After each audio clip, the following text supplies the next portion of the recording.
we're gonna take a victory royale, especially in such a chaotic end game there. Oh wow, that was crazy. That was crazy. I mean, Zeke, you want to talk about taking it personally? Going from 20th place, last place after game number 1, to getting the victory royale in game number 2, I would say that's taking it personally. Acorn and Bolts showing that they off game number 1. We know that they were going to be contested, so looks like they made some adjustments, Vivid, and looks like those adjustments paid out tenfold. Yeah, super cool to see here. We're kind of seeing these lobbies unfold in such a way where, you know, you have the higher ground team applying all this pressure, but whoever seemingly can find themselves on that lower ground, similar to how Acorn and Bolts were that game, is going to be in such a good position. You gotta think about it. All of the pressure is being applied to all of the teams that are above you if you are on that low ground, right? Because that cube rifle cannot reach you if you and the rest of the lobby separate yourselves and that team up on the high ground. Acorn and Bolts taking over the low ground right here in game number 2, and they're definitely going to be soaring up the leaderboard after this performance. So well executed by the duo. Oh my gosh, even just getting to see this back, like, I love that opportunity, because right, we're in the game, we're bouncing back and forth between all these players, but kind of getting them to see how they kind of made it to that point. And I think didn't at one point they even drop their cube rifle? Yeah. They both had one, dropped it, man. Yeah, decisions were made. Hey, but it worked out. You know what I mean? Didn't want the cube rifle because he realized they were going to be playing low ground. Wanted something that, you know, he could apply some pressure, but get into the box and feel confident in it. So, hey, worked out for them. They won the game. Crazy stuff. Crazy stuff. That's just game number 2. We have 6 more to go before we call it goodbye for the day. First, a quick break. When we return, we see how high Acorn and Bolts climbed that leaderboard. So, we'll see you right after this. Teammate time is back. Push Ash. Gets the drop from Marion. Stays alive. They're targeting out Fabio. Dreaming on.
Fam, welcome back to the Reload Elite Series. We just watched game number 2, gone over to Acorn and Bolts in crazy fashion. Congrats to them. And we knew kind of coming into this, they were in last place. They were 20th place, but a victory royale suddenly changes everything. Let's take a look at the leaderboard. Let's see how high they climbed up the leaderboard right here, right now. That's right.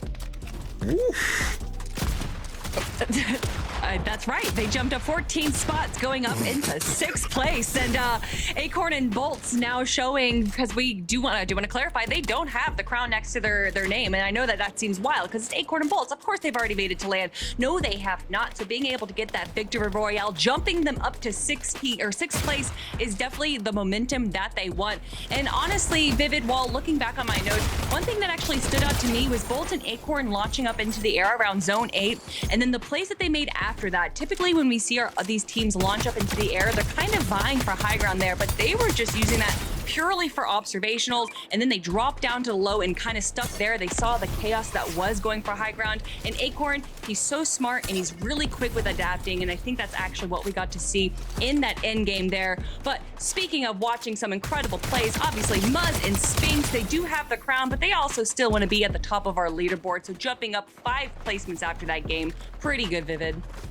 Yeah, are already qualified, but that prize pool is, of course, still up for grabs there. One thing that seemingly is not up for grabs, though, is the high ground right now. Peterbot and Pollo back-to-back games returning to what just seems synonymous with their names at this point, right? Them and the high ground.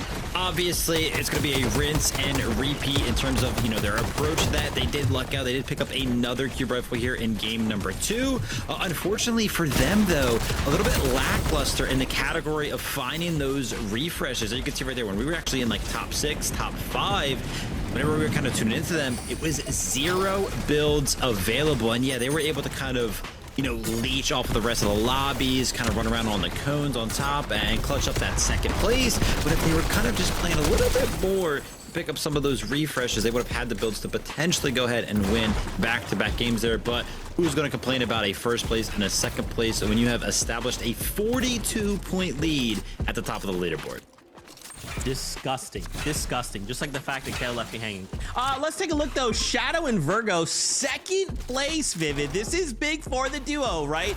I mean, we're looking to make sure we can end the day in top 2, and what's really interesting as well, the teams that have already qualified are all in that top 10. So I feel like, dude, the pieces are here, right? For Shadow and Virgo, this is looking really good. Yeah, I mean, well, here's the thing. It's kind of funny looking at their match history because we kind of speak about, of course, we're playing 8 games today. You need to be consistent over all 8 games. We've only played 2 games, so, you know, small sample size. But both games for Shadow and Virgo, 4th place with 3 eliminations. Like, it's been the exact same performance, but that is good enough right now to be in 2nd place and pretty comfortably. Yeah, going to be looking to make some changes, obviously, though. I think that they're looking for that win. However, they definitely don't seem to be looking at high ground at all. It seems to be sticking to the low and mid ground. So might just be looking for that right opportunity to kind of control, get those good refreshes, and then wait for the final 2v2 moment to get that VR. Oh my gosh. Well, look, again, it's fine. It's just the first 2 games right now. Everything, Zeke, everything is fine. Sorry, I'm talking to the Fortnite fan, not myself. Everything's fine, Fortnite fam. We still have 6 more games, so why don't we jump back into the action? Game number 3 is ready, so casters, over to you. It is too early, Zeke. It's too early to panic. There's only been 2 games. You can start panicking maybe at game 5 if your teams aren't as high up on the leaderboard as you thought. But again, Peterbot and Pollo's domination over these 2 games just really disrupting the entire leaderboard. They got their spot secured. They're stealing points away. I felt like I was watching a lobby just hiding in sheer terror because of the fact that they were having to contend with Peterbot and Pollo on high. And if it wasn't Pollo with the cube rifle, it was Pete with that exotic Eradicator OXR rifle. I mean, it's just devastating pressure. There's not really a whole lot of options left other than to try and be out of sight, out of mind. But for right now, these teams definitely trying to stamp their own mark in the lobby because they want to make sure that they're approaching that top end of the leaderboard, and here in game 3 could be their best shot. You got Shadow and Virgo coming into this game 2nd place, 98 points. Aoxy and JoJo at 92 points. And I know they talked about all the teams that have already qualified, so you look down in 6th place to Acorn and Bolts, the next team on that list, just outside of the bubble at 78 points. There is a little bit of a gap that is starting to spread, so you're looking at teams like Acorn and Bolts, you're looking at teams like Ages of Ritual, even Noxy and Veer to remain consistent, because this is a marathon, it's not a sprint. teams just looking to try and outlast each other, but at the same time, Jacob, it's hard for the lobbies to not start to wear on you. That's where individual player experience can really start to shine here. As Cooper, right now, rocking up the solo lifestyle, waiting for Reek to get booted, and sure enough, he'll be brought back into the action. This is where teams usually start to explore a bit, but Rapid, hoping that he can just escape, does have pizza slices to bring his HP back up to a healthy level. Still, Havoc certainly trying to take out Rapid if he can. He's already got one elimination, and Rapid more than happy. Keep trying to get a little fraggy with it. He wants another onto Havoc. Try not even find it. That's still up in the air, but there's the closing shots, and Rapid will be able to connect. Another solid elimination here. What I was about to mention, Jacob, is the fact that teams might start to send off a solo player, right, to other drops, try and mix things up a bit, see whether they can find an elimination or two, and if you get eliminated in the process, you don't really lose too much along the way because you just go right back to the safety of your original drop. Yeah, especially since, you know, it is 4 points per elimination, and we've seen, you know,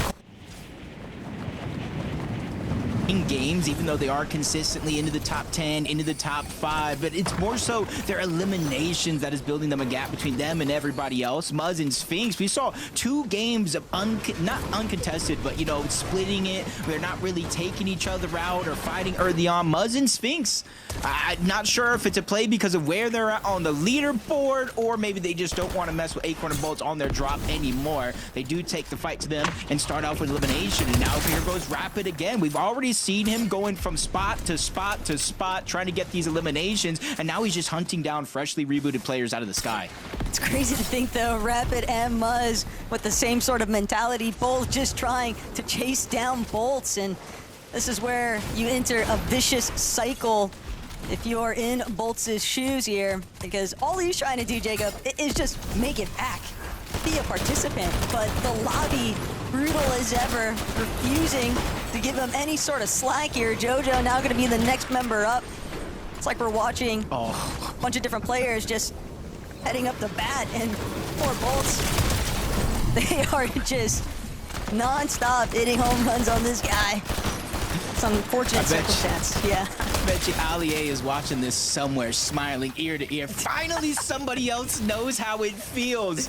But 3 straight eliminations, Bolts just really not having the game that he'd hope, or at least the start of it. Hobby did pick up a couple eliminations, but you see a Minish freshly rebooted out of the sky. Hobby knows I can't necessarily be a hero here, but he still figures out how to make the play. He gets a good amount of damage onto Reek, forces the fall down right into a box to where he can try to play aggressive. Reek's taking some time to heal up, and that's time that Hobby's going to use to try to get in the box. More damage being fired off, but finally, to help Gum catches up. Cooper is there to try to save the day.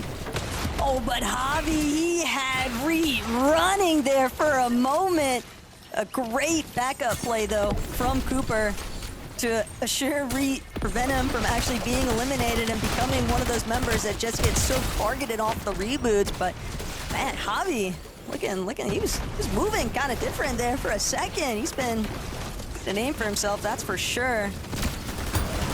On the NA region. G-Money and Ishu, though, a little bit stuck north side currently. Craze and Kingling might be the next target.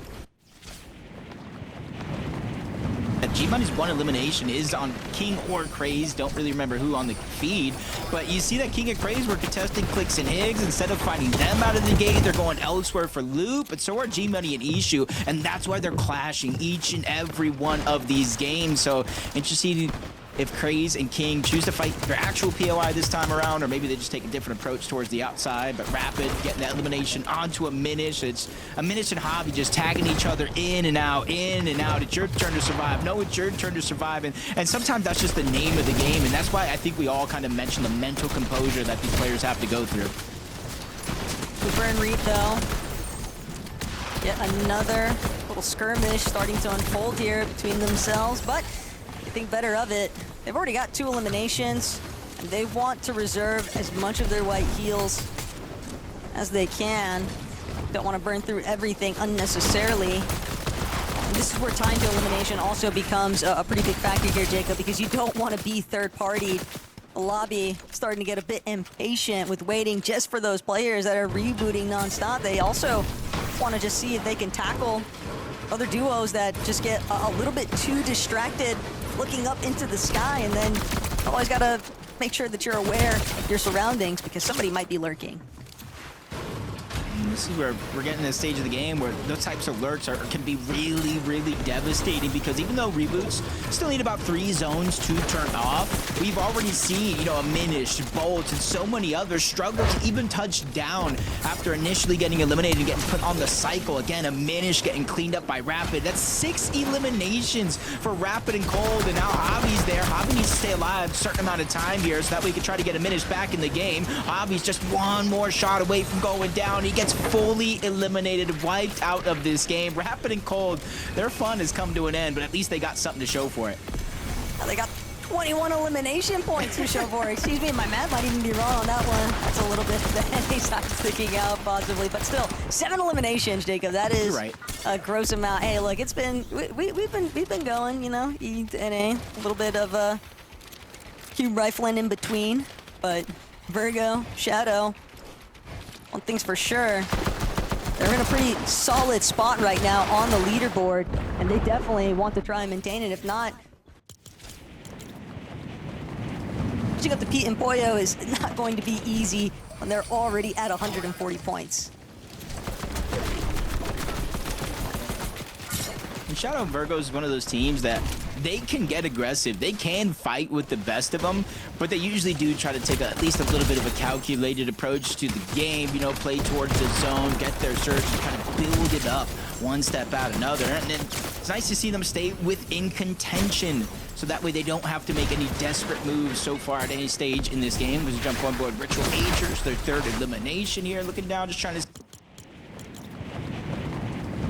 the next station of the game. We're on the 5th zone, and this is where you start to worry if you're one of those teams or players that do get eliminated. 2 more zones, they start to shut off, so even though you can get rebooted now, that zone is going to shrink smaller and smaller, so you might have nowhere else to go. For Noxy and Beer, they're just waiting for the prime opportunity. So many duos just opting for these early storm-based positions. They know they can afford to do so, but at the same time, Jacob, you absorb too many ticks early on, might have to worry about it for the Storm Sickness after the fact, but Sphinx and Muzz are looking to see if they can shut down Bolts and Acorn. If anything, they're definitely going to keep this launch pad in their control. Rapid Cold, 8 eliminations now as a duo. These guys are on a rampage. 24 points now off straight eliminations, and they're right next to the zone. They're just going to keep this one going. Muzz, Sphinx towards the other side of the map against Acorn and Bolts. You kind of see they both, since they landed the same spot, they literally are playing for the same exact strategy. The Fizz with the launch pad towards the backside of the zone, and now they're kind of stuck in a standoff, Taco, because whoever goes first means you're likely going to get tagged up, and whoever goes second means you're likely going to be held out. Oh, but Yamzo and Josh, they were kind of drawn towards that beacon in the sky of Habit, sending himself into the reboot cycle.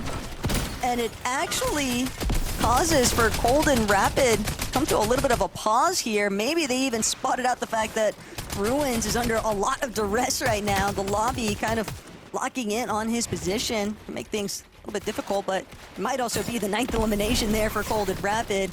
Kind of have to just wait and see whether or not that actually comes to fruition, but Pete, Pollo, cube rifle in hand, they are locked in right now on Zanito and Wagers, and man, I think right now, if I'm Zanito and Wagers, this is like my worst nightmare. These guys have already gone through it today. Yeah, they're just being held outside of the zone. They thought, hey, we're going to rotate it on the slower end. Let the zone open up. Hopefully won't be contested. And then not only run into Pete and Pollo, but you see Shadow and Virgo in there as well. Might be a little bit of a blessing, though, for Aoxy and JoJo. They get pushed by Shadow and Virgo, which means they're out of that line of sight from Peterbot and Pollo. As you see Bolts and Acorn, we asking questions about how they're going to get back into this game. Bolts, after being put in the rinse cycle for a good portion of the early game, is finally back into it and building that confidence back up. Still ridiculous to think about how many heavy hitters on NA have yet to secure their LAN qualification, and they're all looking to try and hunt it here today. Would be nice to just confirm themselves, and then you can just play the next Reload Elite Series finals the way that, you know, maybe Muzz and Sphinx are kind of looking to try and take control of things. 3 eliminations, but they can take their time is the main point I'm trying to get at here, Jacob. They're not really under any sort of, you know, stress in the sense of, I need to make sure that I am in that top spot on the leaderboard for a LAN spot. Yeah, it's just like stick to what's been working for us so far. Stick to the playbook. Obviously, Elite Stronghold, a much different map than the first 2 qualifiers, but they built a little bit of a strat that they can hold confidence to, and so far it is working out here early on. Zone pulling all the way on over towards the eastern side of the map so far. Clix and Higgs waste no time using that shockwave, trying to be one of the first teams there just to get there on the edge and kind of give them choices, options to work with once it does pull on over. But Josh and Yams are the really only option here is to try to go as quick as possible. They got one of the farthest pulls out of every team still left to rotate.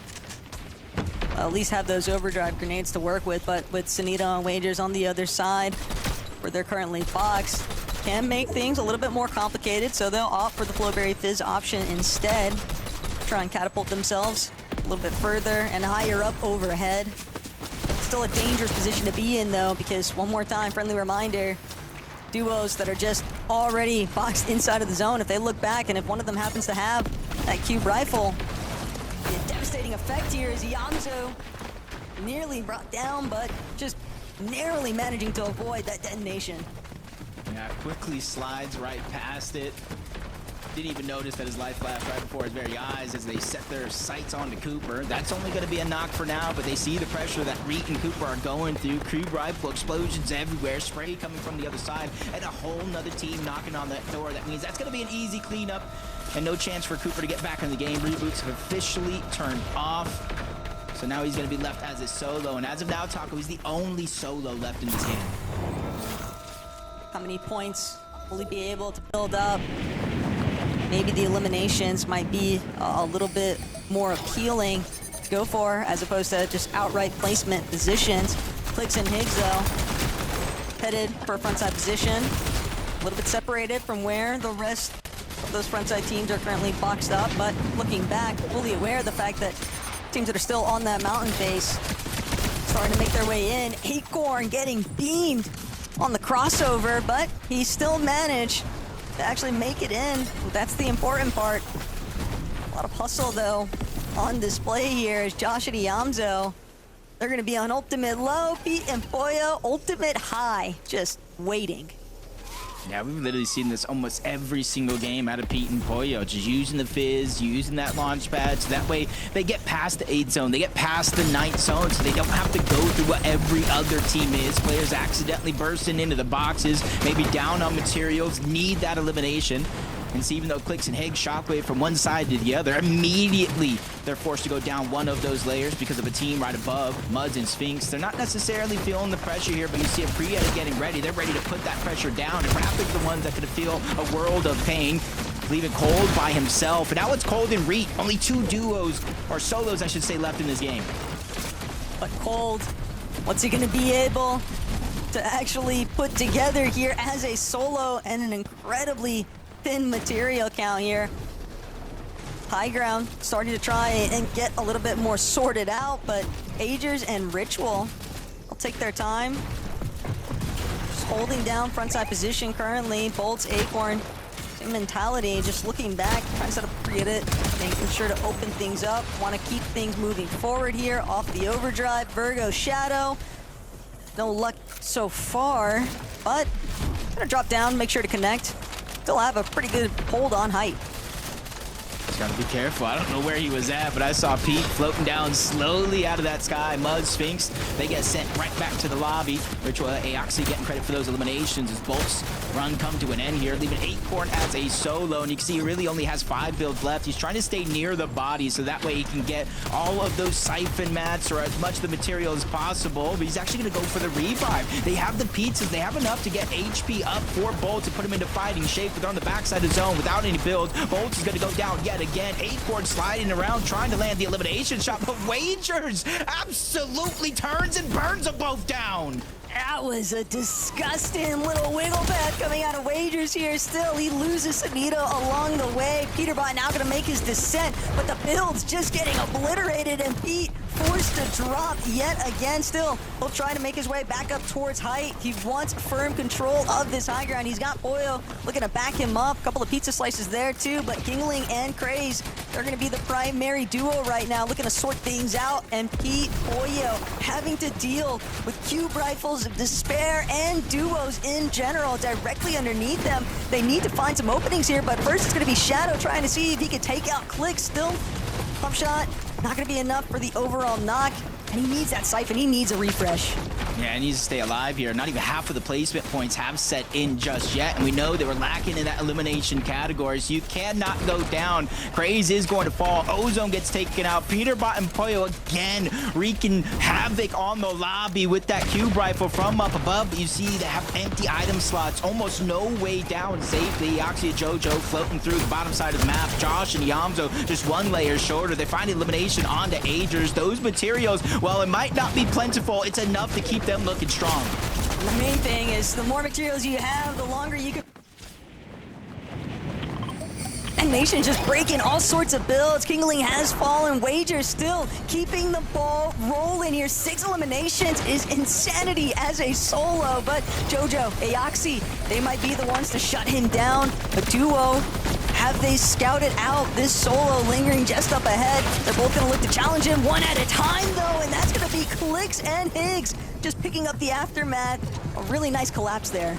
Yeah, use the solo as a distraction to clean up all 3 of those eliminations. Now we're down to our final 4. Lawrence is going to get cleaned up as well. All 3 teams stacked down below. One's going to be up above. That's Peterbot and Pollo. Clicks is trying to make a contest for it. He shockwaves up, tries to get damage, but he cannot get the chop, leaving Higgs by himself to go down. But Peterbot's going to fall. It's a worthwhile sacrifice, but Josh and Yamzo still left alive. They're the only duo, but I said that loosely. I might have cursed them because the Yamzo will go down next. It's all solos left alive. Peterbot up above. Josh going head-to-head down below, but he doesn't want to take the 1v1. He wants to take the high ground up against Pollo, forces him to interact with Clicks. Pollo gets that elimination. Now it's a 1v1. Josh versus Pollo. The superstar versus the future here for the game win, but Pollo lands a big shot, but Josh is that much bigger. They take the game out of their hands. Look, Josh has already been here once so far today. Only this time, he's going to make sure that he comes out on top. It's crazy that it was the exact same matchup to boot.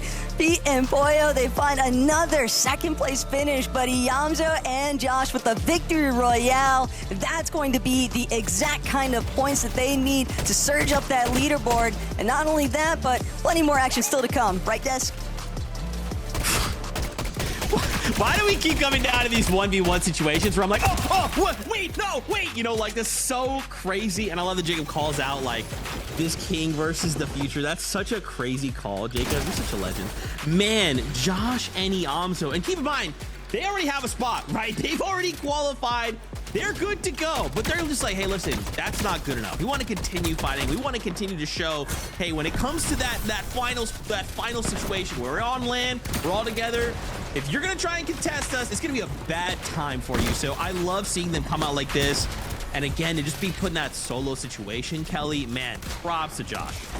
Well, for me, it was the Taco called it out that this is the repeat that we got to see from game number 1. Josh and Yamzo versus Peter and Pollo, one on high ground, one on low ground once again, and Josh was not going to allow that to happen. He missed the opportunity for the 1v2, but a 1v1 is a lot more doable. Josh taking down Pollo in the final moments and, you know, just solidifying their spot in LAN already, showing that, like you said, Zeke, they're here to show up and that they are here to take LAN by force. Love the way this duo is playing right now. We've seen this before from Yamzo, right? Controlling the low gun. He does it in FNCS. He's going to be running it back here in Reload Elite Series, of course. Paired up with Josh, they're absolutely running through any duo that dares go down on the low gun, and they feel pretty safe from that cube rifle because, once again, like I said before, they're kind of protected by all the other teams in the lobby, and the team's looking good right now. Man, the action has not stopped, but for now, we do have to stop and take a short break. I know, but it's all good. When we come back, we'll have game number 4 on deck, and we'll take a look at some of the standings, the leaderboard, see how things are going for a lot of these duos who, again, are trying to end in the top 2. Don't go anywhere. We'll see you shortly. Teammate time is back. Gets the drop on the Marion. Stays alive. They're targeting Australia. Screaming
spread ass on the floor. This is not a ball. I'ma blow it off. Start I see my brother where you supposed to go. Proceed on the low, can't lose if I'm to go. Leave me in the zone, take your mind and then I smash the soul. Turn up the track.